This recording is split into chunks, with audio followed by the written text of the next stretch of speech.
मातृभूमि और अपनी माँ में तुलना करना और अंतर समझना निर्बल और मूर्खों का काम है। जब अब्राहम लिंकन भारत के दौरे पर आने वाले थे तब उन्होंने अपनी माँ से पूछा था कि भारत से आपके लिए क्या लेकर आए।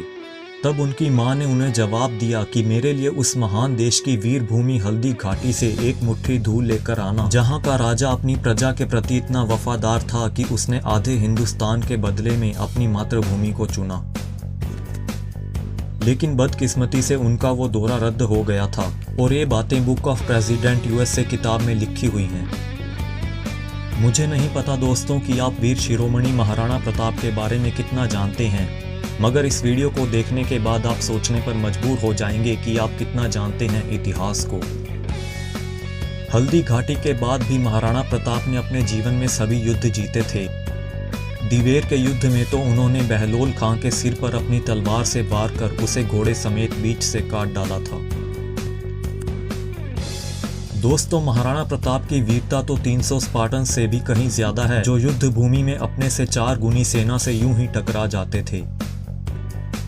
पहले जान लेते हैं कि कितना खौफ था मुगलों को वीर शिरोमणि महाराणा प्रताप का।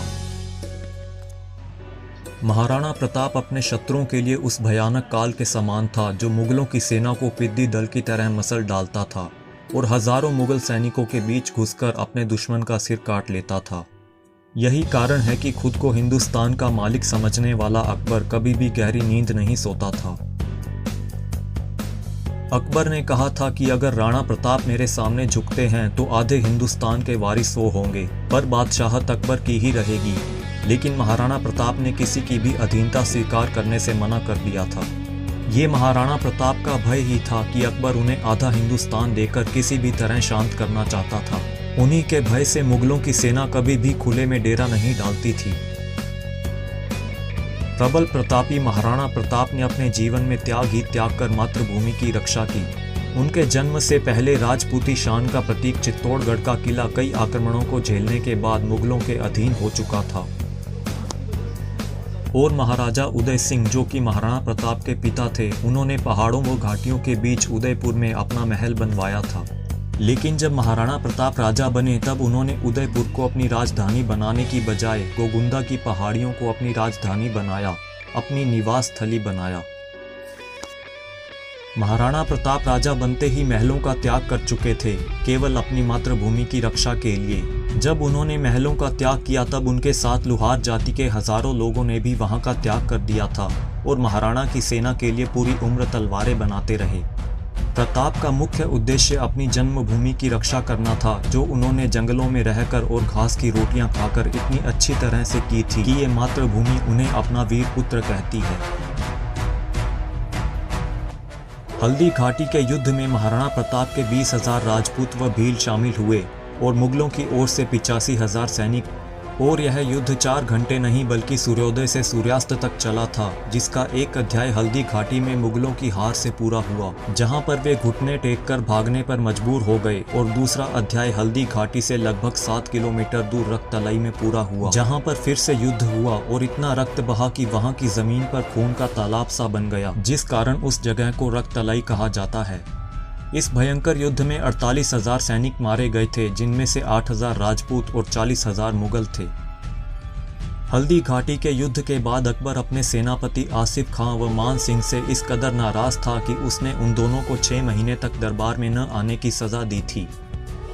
अल-बदायूनी, जो मुगलों की ओर से हल्दी घाटी के युद्ध में लड़ा था, उसने अपने ग्रंथ में महाराणा प्रताप के हाथी राम प्रसाद को बंदी बनाने का उल्लेख किया है। लेकिन राम प्रसाद को कितनी कोशिश करने के बाद बंदी बनाया गया था, ये जानकर आप मुगलों की हंसी उड़ाने लग जाएंगे।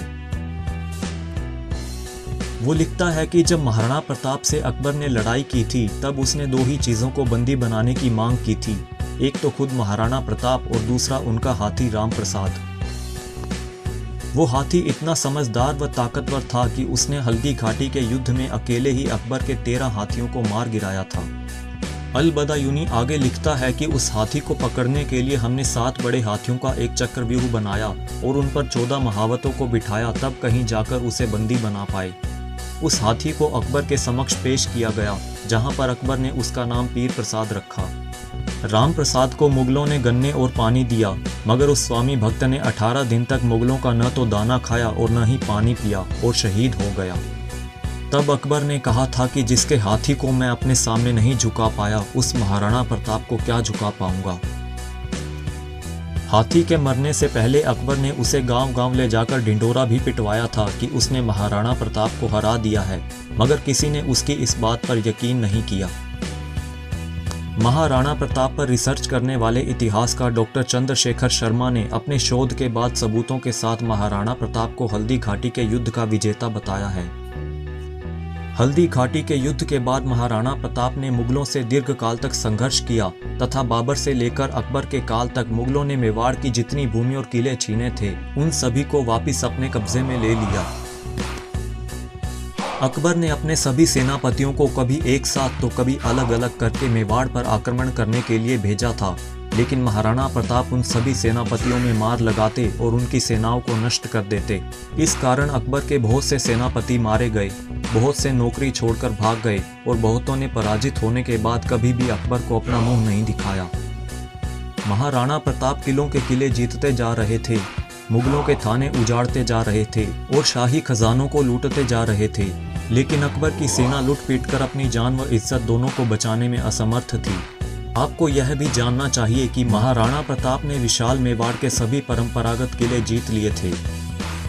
डॉक्टर शर्मा ने अपने शोध में प्रताप की विजय को दर्शाते ताम्रपत्रों के सबूत दिए हैं। उनके अनुसार हल्दी घाटी के युद्ध के बाद अगले साल तक महाराणा प्रताप ने हल्दी घाटी के आसपास के गांवों की जमीनों के पट्टे ताम्रपत्र के रूप में जारी किए थे।